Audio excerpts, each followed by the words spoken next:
This video is about the basic concepts of an if statement. Now I've written a small program over here with an integer declared x, which is set to be 0, and a small if statement here which checks to see if x is equal to 0, then run the code in these braces, which basically means print out x is equal to x is 0.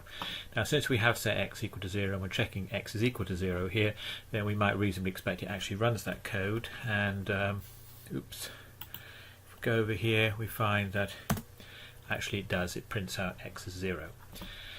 So if we start to change this, the most obvious thing to change is this. Let's change it to 1, save this,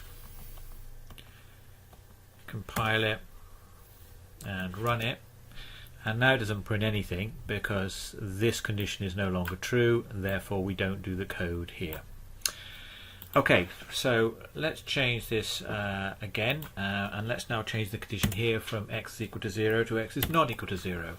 Now because x is not equal to 0, it's 1, we might reasonably think that it's going to actually run this code again because this condition will be true. Obviously it's going to print out x is 0, we should really change that to x is 1, but we're going to skip that bit for now. If I compile it again and run it, now it does again say x is equal to 0. Okay, so let's fix this mistake there.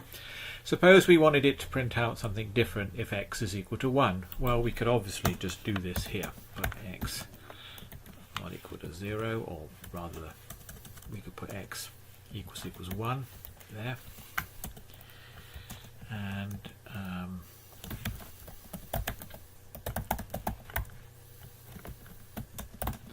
it's 1. Okay, so if I save this, and now x is equal to 1, and I compile it and run it again, and now we print out x is 1. We can do this, but we normally wouldn't in a situation like this write things as two separate statements. We would normally join them together with a else statement. Now the difference is that if we write them as completely separate statements, then Java will check to see if this one is true and do this, then it will check to see if this one is true and do this, and it's possible actually that more than one of these conditions could be true, and then it would do both of them. However, if we put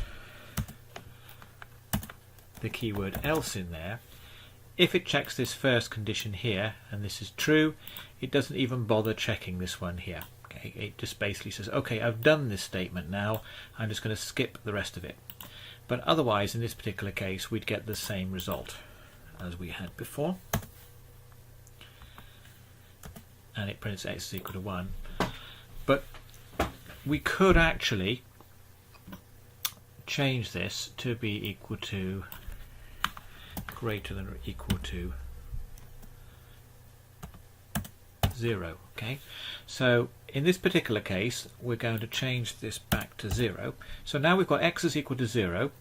We're going to check to see if x is equal to 0, and we're also then, if that's not true, we're going to check to see if x is greater than or equal to 0. Now in this particular case both this and this are true. X is equal to 0, it's also greater than or equal to 0.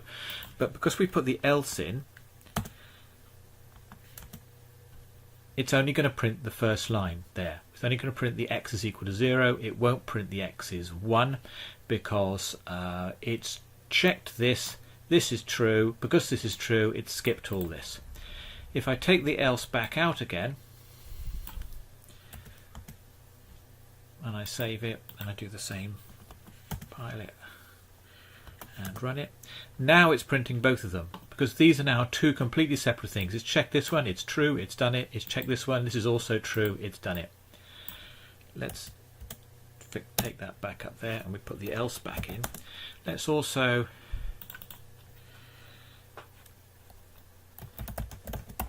update the actual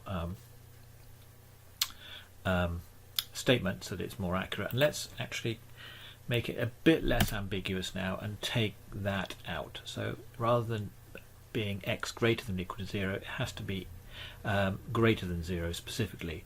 So now if x is 0, we'll print this. If that's not the case, we'll check to see if x is greater than 0, and if so, we'll print this. And we can actually add another else on here without an if, which says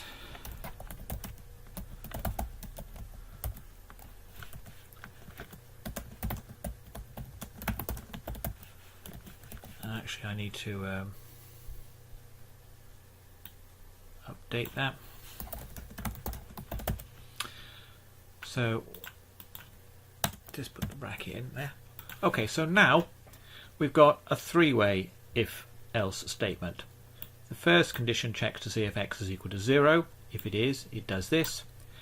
Else, if that's not true, if it's not equal to 0, it'll do this. If it is equal to 0, it just skips all this stuff. But if this condition is not true, it goes on and it tests the next one. Else is if x is greater than 0, do this. Now if that's also not true, it goes on to the next one here, and in this case this is just an else without any kind of if statement at all, and that basically means, okay, if none of the previous ones are true, just do this. So this is essentially an otherwise, do this if nothing else has been true so far. So that's the general structure of an if-else statement. We would normally have a condition at the start, and then you don't have to have any else clauses as we've seen, but you would normally then possibly have an else with some other condition there possibly, and maybe some more else's, and you can have as many else ifs as you want to express whatever kind of conditional logic you want.